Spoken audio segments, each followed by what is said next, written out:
This is a shut the box game. There's a lot of different ways you can make this. If you'd like to make this version, check in the description for a free set of plans. I made mine out of cherry and Paduk. It's really just a box with a playing surface for rolling dice and 9 numbered blocks that you try to shut. In this video, I'll show you how to make the box and do the inlay. I'm starting by planing all the wood down to a 1/2 inch thick. These are going to be the sides of the box, and I'm making 45-degree miter cuts. I need to make an 1/8 inch hole on 2 of these sides. I'm going to do both of these at the same time. And I'll make a 1/4 inch rabbet along the inside edge of both sides of each of these. I could put this together temporarily so that I could measure out the top and bottom panels. The inlay only goes on one panel, the top piece. So to make it, I've got a straight bit in my router, and I'm just gonna make a really, really shallow rabbet all the way around. And I can cut out those inlay strips after it's all glued together. Since the bottom panel is gonna be covered with felt, I'm gonna put the nice side, the cherry veneer, on the outside. And the top piece.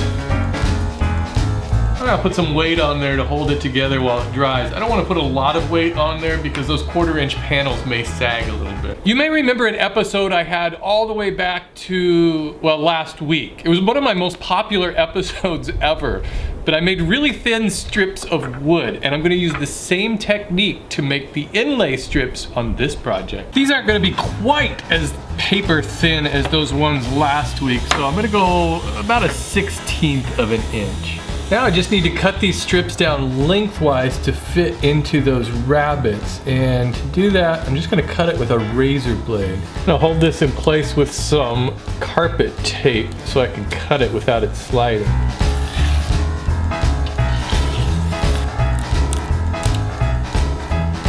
Let's see how lucky I got.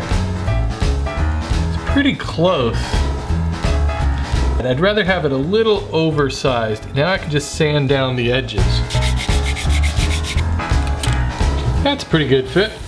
Where these 2 strips meet, I've made miter cuts before just by following the miter cut on the frame, but it's gonna be a lot easier if I just butt these together.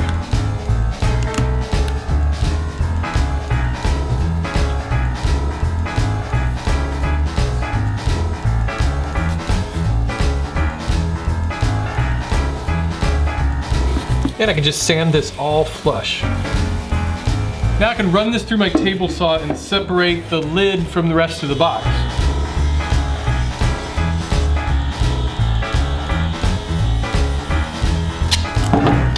These shims will help keep the box from pinching the blade as I make the final cuts.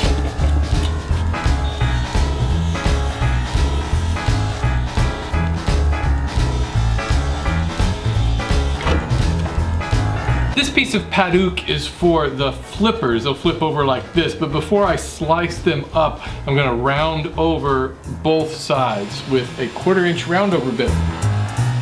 And I'll slice this into 1 inch wide pieces.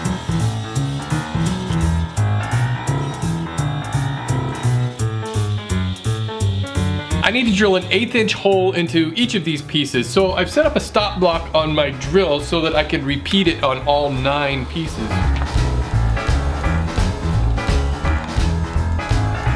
I'm gonna finish all these pieces with spray lacquer.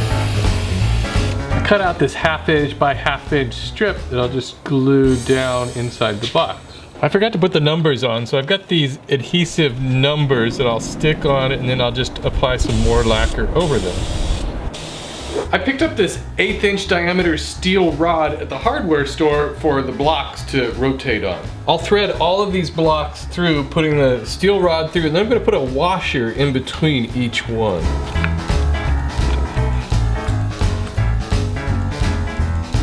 I cut that rod shorter so it doesn't come all the way to the end of that hole, and I've got a little 1/8 inch wood dowel I'm going to glue in there to hold it in place. And I'll do the same thing on the other side. I can go ahead and put the hinges on.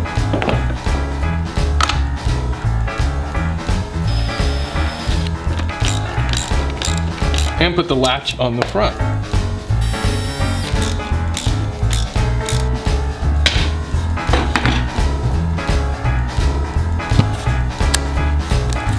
I'm gonna try to avoid scratching this finish when I cut these off.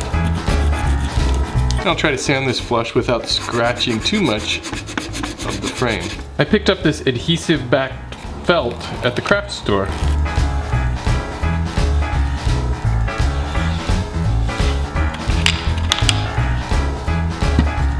To play shut the box, you start with all of these numbers in the up position. The goal of the game is to shut as many of these as possible. You roll a pair of dice and either play the sum of the two, which in this case I can't because that's an 11, or you play the two numbers independently. So I'll knock down the 6 and the 5. Then I can roll again. The object is you just keep rolling. There's a 2 and a 2, so I can only play the 4. Keep rolling until you can no longer shut any. 1 and a 1, I can play a 2. And there's a 4 and a 3, I can play the 7. 5 and a 5, 10. So I'm stuck. I can't play either 2 5s and I can't play a 10. So what I do is I would add up my score here. In this case, that'd be 10, 18, 21.